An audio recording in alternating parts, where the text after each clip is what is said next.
I stared at my phone screen reading the group chat message for the third time. The family WhatsApp group, appropriately named Walker Family Updates by my mother, was buzzing with activity on this Thursday afternoon. Mom, emergency family meeting tonight at 7 p.m.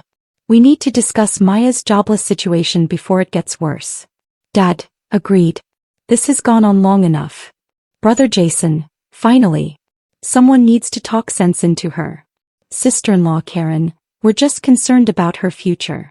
I was sitting in my corner office on the 47th floor of the Meridian Tower, overlooking the city skyline, wearing a tailored Armani blazer and reviewing quarterly reports for my investment portfolio. The irony wasn't lost on me. For the past 3 years, my family had believed I was unemployed, living off savings and struggling to find direction.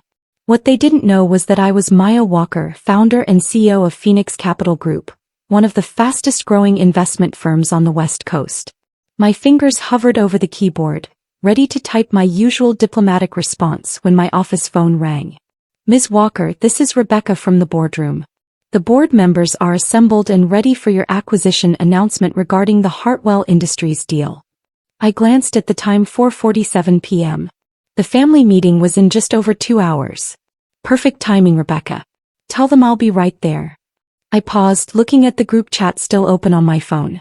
Actually, can you patch this call through to my mobile? I'd like to take it on speaker. Of course, ma'am. As I walked toward the boardroom, my phone lit up with Rebecca's call.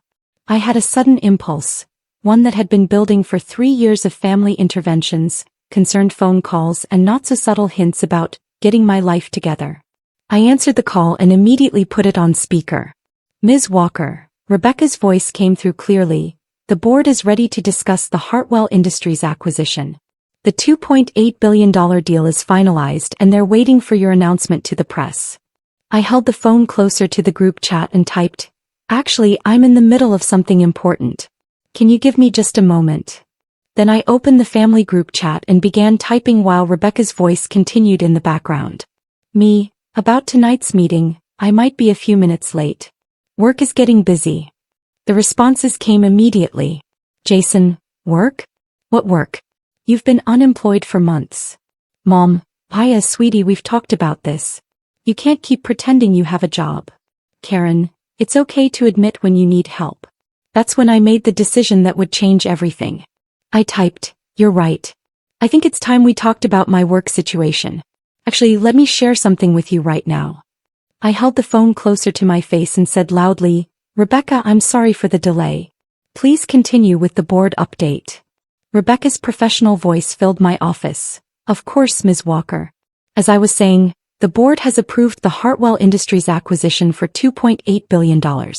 This will make Phoenix Capital Group the third largest investment firm in the region. The press conference is scheduled for tomorrow morning to announce your company's latest expansion." I watched the 3 dots appear and disappear in the group chat as my family members started and stopped typing responses. Finally, Mom broke the silence. "Maya, whose phone call is that?" "Me, that's my assistant, Rebecca. She's updating me on some work matters." "Dad, Maya, this isn't funny. Stop playing games." I took a deep breath and typed, "I'm not playing games. Rebecca, can you please confirm my full title for the board minutes?" "Certainly, Ms. Walker. Maya Walker, founder and chief executive officer of Phoenix Capital Group, with current assets under management totaling $4.7 billion. The group chat went completely silent. I waited 30 seconds, then typed, "So about that emergency meeting to discuss my jobless situation?" My phone immediately started ringing. Mom's name flashed on the screen. I answered but didn't put away the group chat. "Hi, Mom. Maya Elizabeth Walker, what in the world is going on? Did we just hear someone say you manage $4 billion? $4.7 billion, actually. And yes, you did. But you said you were between jobs. You said you were figuring things out." I walked to my office window, looking down at the bustling street below. 3 years ago, I'd made the decision to keep my success private from my family. It had started as a temporary measure. I wanted to prove to myself that I could build something real before announcing it to the world. But as Phoenix Capital grew from a small startup to a major player in the investment world, my family's assumptions about my life had become more entrenched. Every family gathering became an intervention. Every phone call included career advice. Every holiday dinner featured suggestions about practical jobs I should consider. Mom, I never said I was unemployed. I said I was working on building something. But you live in that tiny apartment and you drive that old car. Because I chose to. Because I was reinvesting everything into my company. I could hear muffled voices in the background. Dad asking questions, Jason saying something I couldn't make out. Maya, I'm putting you on speaker. Your father and Jason are here. Hi, everyone. Dad's voice came through, stern and confused. Maya, I need you to explain what we just heard. Did someone really say you own a company worth billions? I don't own a company worth billions, Dad. I own a company that manages billions. Phoenix Capital Group manages investment portfolios for high-net-worth individuals and institutional clients. Since when? Jason's voice carried a tone I'd never heard before, something between shock and embarrassment. I founded the company 4 years ago. We've been profitable for 3 years. The silence stretched on until Mom found her voice again. 4 years ago? But we've been worried about you. We've been planning interventions. Jason even talked to his boss about getting you an entry-level position at his company. That hit me harder than I'd expected. Jason did what? Jason's voice was quieter now. I asked Mr. Peterson if there were any openings in our marketing department. Entry-level stuff. I thought you needed help. I sat down in my desk chair, suddenly feeling the weight of 3 years of misunderstandings. Jason, what does your company do again? We're a mid-sized marketing firm. About 50 employees. What's your annual revenue? Maybe 12 million on a good year. Why? I looked at the quarterly report on my desk. Because last quarter, Phoenix Capital generated 15 million in management fees alone. Another long silence. Maya, Dad's voice was careful now. Are you saying you make more in 3 months than Jason's entire company makes in a year? I'm saying that the daughter you've all been worried about has been doing just fine. Mom's voice was small. But why didn't you tell us? I stood up and walked back to the window. This was the question I'd been dreading for 3 years. Because I wanted to see who you really were when you thought I had nothing. What do you mean? Mom, in the past 3 years, how many times have you asked me how I was doing versus how many times you've told me what I should be doing differently? That's not. We were just trying to help. Were you? Or were you embarrassed by having a daughter who didn't fit your definition of success? I could hear whispering in the background. Maya, Jason said finally, I need to apologize. I've been treating you like you were the family screw-up. You have been. And you just let me?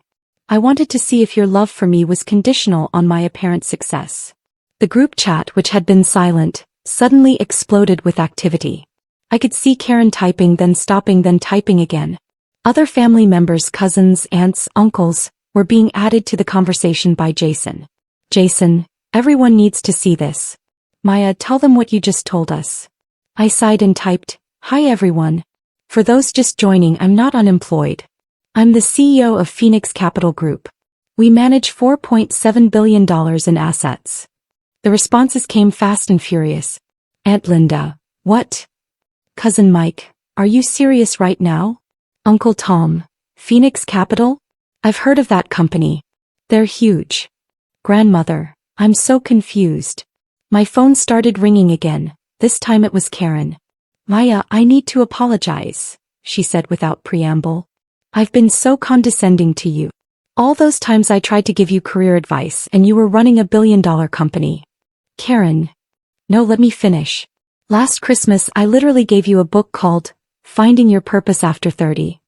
You probably wanted to throw it at my head. I couldn't help but laugh. I actually read it. It was quite good even though I'd already found my purpose. Oh my God, Maya. I'm mortified. The group chat was still going crazy. I could see my phone battery draining from all the notifications. Mom, Maya, we need to talk properly. Can you come to dinner tonight? Not for an intervention, just to talk. Me, I can't tonight. I have a board meeting about the acquisition, then a dinner with some clients from Japan. Dad, clients from Japan? Me, Dad, I run an international investment firm. I have clients from everywhere. My office door opened and Rebecca appeared, looking professional but slightly concerned. Ms. Walker, the board is getting restless. They're ready to discuss the Hartwell acquisition and the expansion into the European markets. I looked at my phone, still buzzing with family messages, then at Rebecca. Tell them I'll be right there. And Rebecca? After the meeting, can you prepare a portfolio overview for my family? Something simple that explains what we do. Of course. Should I include the client testimonials and the awards we've won? Everything. It's time they understood what I've been building.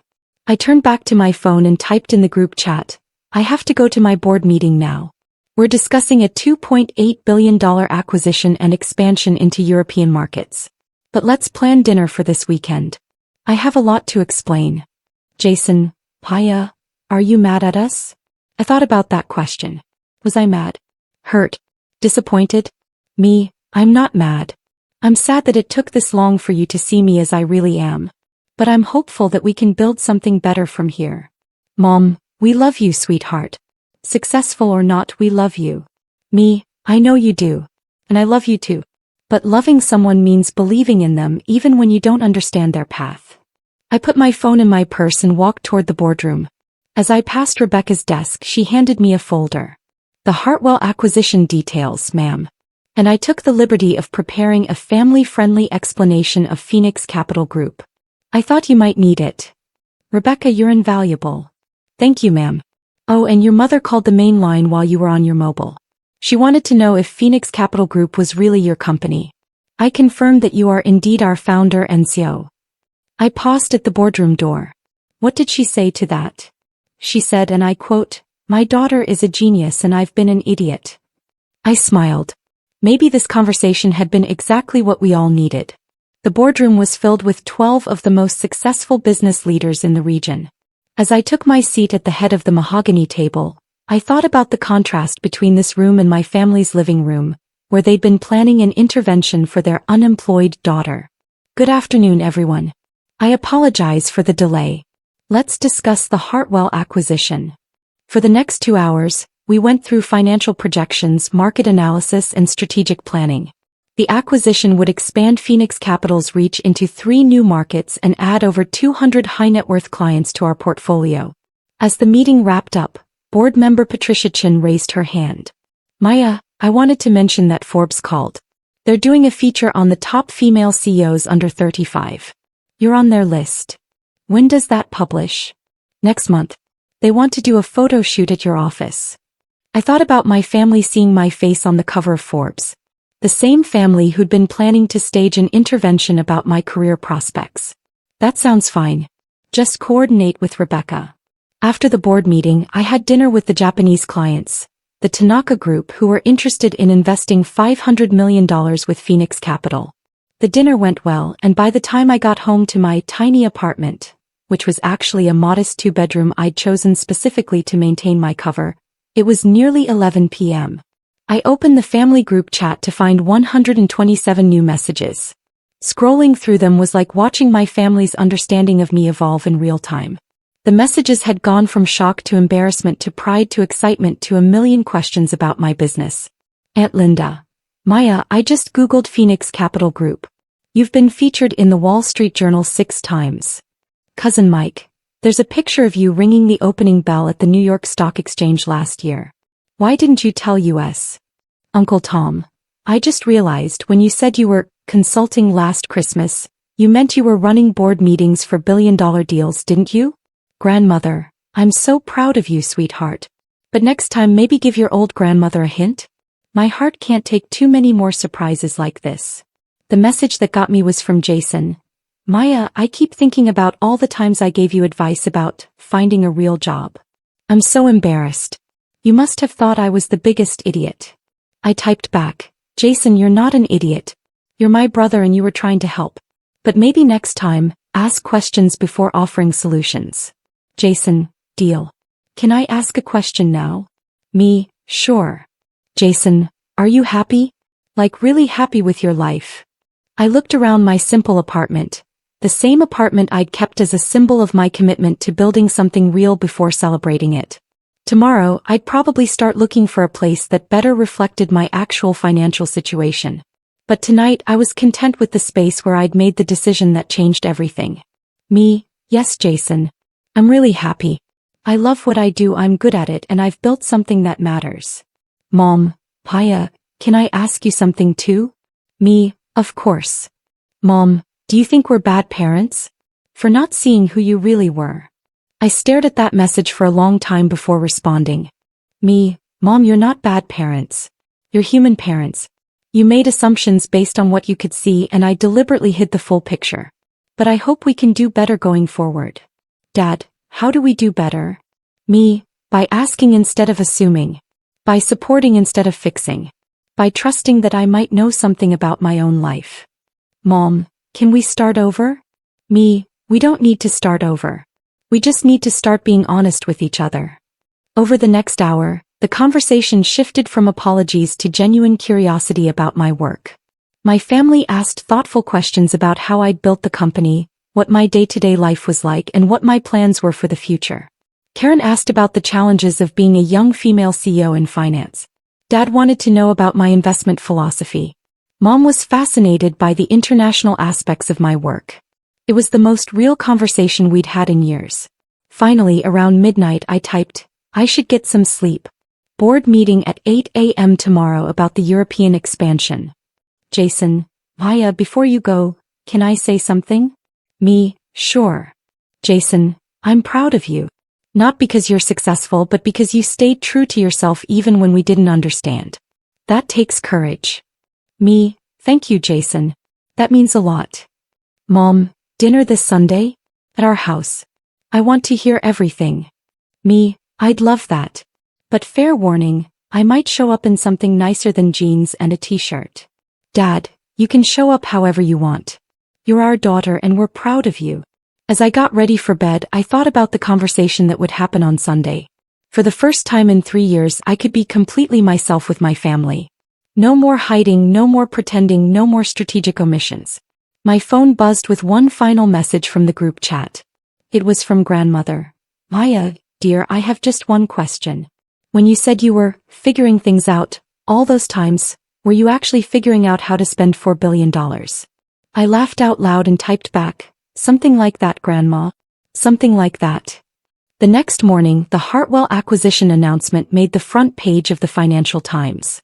The article described Phoenix Capital Group as one of the most impressive success stories in recent investment history, and quoted me extensively about our expansion plans. At 9 a.m., my phone started buzzing with messages from family members who'd seen the news. Mom, Paya, you're on the front page of the Financial Times. Jason, my coworkers are freaking out. Apparently, I'm related to a financial genius. Karen, I'm framing this article. My sister-in-law is famous. But the message that made me smile was from Dad. Saw the news. Proud of you, kiddo. See you Sunday for dinner. I'll try to have some intelligent questions about European markets. As I sat in my office that morning, preparing for another day of board meetings and client calls, I realized something important. The family intervention that was supposed to fix my jobless situation had actually fixed something much more valuable. The gap between who I really was and who my family thought I was. Sometimes the best way to solve a problem is to let the truth speak for itself. And sometimes the most satisfying moment isn't proving people wrong. It's finally letting them see you clearly.